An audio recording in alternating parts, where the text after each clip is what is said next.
I'd like now to introduce Elena Remigi of LImbo and Joan Pons Laplana, Nurse of the Year. Good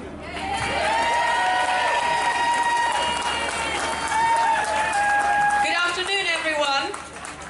I'm Elena Remigi. I started the LImbo project, and as Peter said, I'm the editor of a not-for-profit book of testimonies called LImbo.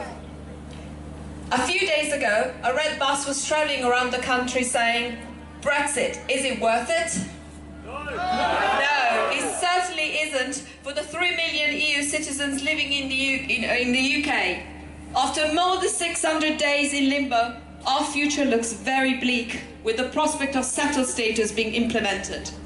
And let me tell you, settled status is not a simple registration. It's an application, and as such can always be turned down. So please do not believe those who tell you that our rights have been sorted, everything is fine. We are not, unless Brexit is stopped.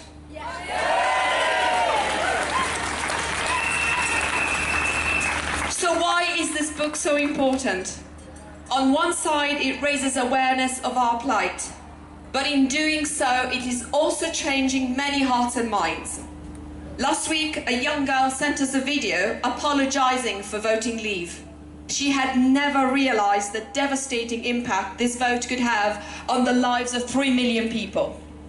People who felt integrated before the referendum and who all of a sudden had been treated as unwelcome guests, as second-class citizens, as bargaining chips in order to get a better deal. People who've been turned into the other, into bad foreigner, leeching off the system and weighing on structures. Many of us have been told, when are they sending you home? Or worse, when are they deporting you? This is our home.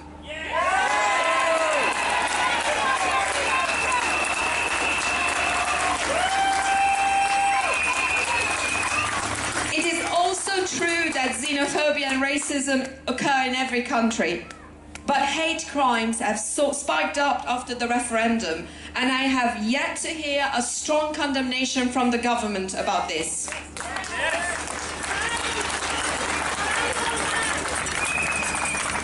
Many EU citizens feel no longer safe due to the hostile environment, a term coined by Theresa May in 2012 to discourage immigration, and are increasingly encountering difficulties in renting, opening bank accounts, obtaining a mortgage, not to mention the 100 deportation letters sent by the Home Office by mistake. The result? Many have fallen into depression, and more have unfortunately decided to leave. So how can we remain silent in the face of all this?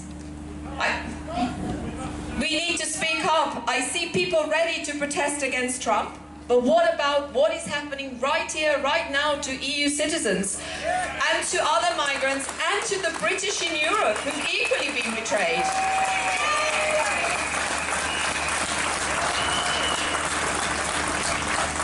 But I would like to conclude with a word of hope. The great Italian poet Dante, who inspired the title and the cover of the book, said at one point at the start of his work, "In the middle of my life, I found myself in a dark forest." Like him, in times of darkness, we sometimes struggle to see the light at the end of the tunnel. But remember this, Dante's Inferno ends with the verse, "And hence we came forth to re-behold the stars."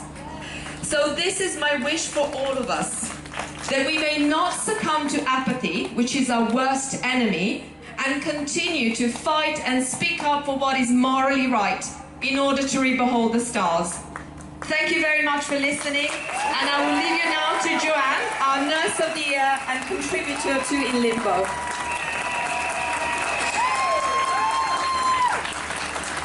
Hello, Leeds. My name is Joe, and as you can see by my accent, I'm from Spain.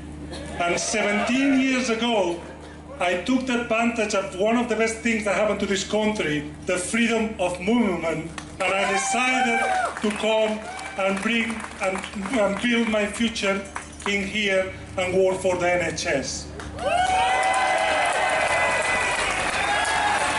like me, is over 60,000 nurses EU working in the NHS, and up to 140,000 working on the health system.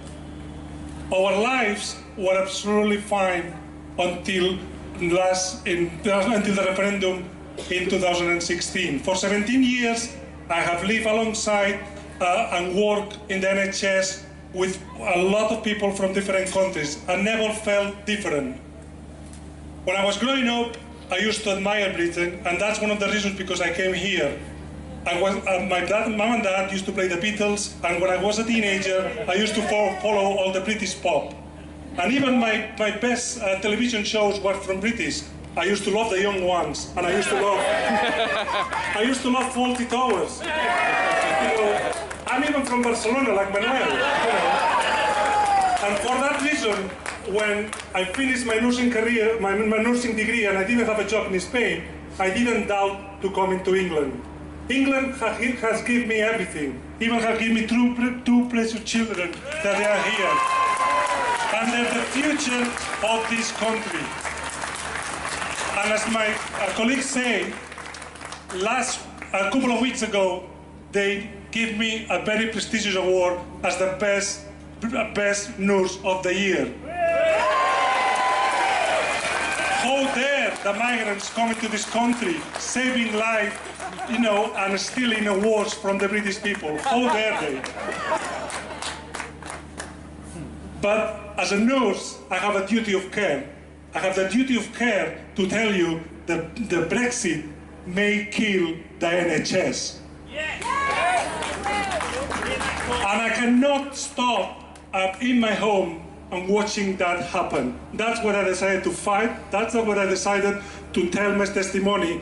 And for me, it's very sad when nearly every week some of my EU colleagues are leaving. And I'm leaving because we don't feel welcome anymore. Not because people like you don't welcome us, it's because the government have used us as a scapegoat to signal out at all the failures that they have done in this country for the last 8 years.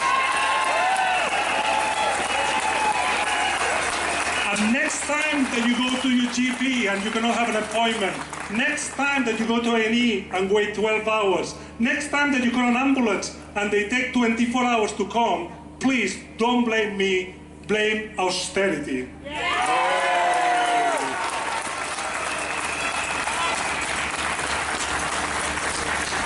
And I'm going to finish saying that we need to stop this madness, not only for the NHS, but also for my children and your children, because Brexit will make a lot of damage to this country. Please, I will say bollocks to Brexit. Thank you.